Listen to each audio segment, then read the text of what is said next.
Politicians have just a few weeks left to strike a Brexit deal or risk damaging economies on both sides of the divide, business groups have warned. The fifth round of talks ended in yet another stalemate yesterday, with the EU's chief negotiator Michel Barnier describing the deadlock around the so-called divorce bill as disturbing.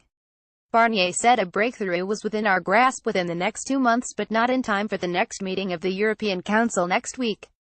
Instead, decisive progress could be made in time for the next European Council meeting before Christmas, he said.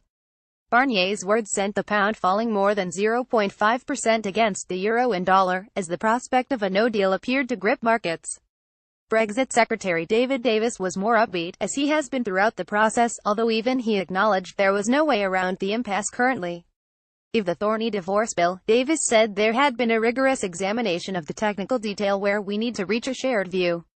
But business groups urged both sides to put politics behind them so that trade and transition can be discussed before the new year. City of London Corporation's policy chairman Catherine McGuinness said firms would have their head in their hands over the lack of progress, arguing it was time for a compromise to be reached on the divorce settlement. We can't keep haggling over every last penny on the final bill.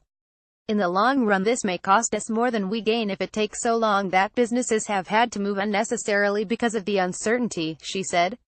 Carolyn Fairburn, Director General of the Confederation of British Industry, said the deadlock was deeply concerning to businesses both in the UK and Europe. Both sides must show the leadership and determination to get the talks moving more quickly because jobs and investment across Europe depend upon it, she added. The need to agree transition and start moving to discussions on the final deal by the end of the year is of paramount importance. Miles Beale, Chief Executive of the Wine and Spirit Trade Association, agreed. Brexit cannot falter on ideology and dogma, and that inevitably means compromise on both sides. A failed negotiation would be a disaster for UK and EU business and citizens alike, he said.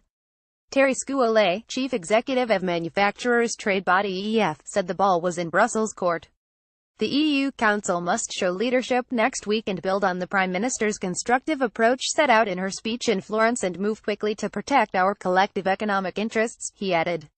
Ian Anderson of lobby firm Cicero claimed the impasse was being caused by politics, rather than policy, warning that could still be the case come December, although Shailen Shah, bond strategist at Investec Wealth Investment, said markets would cling to Barnier's optimism that decisive progress could be made by Christmas.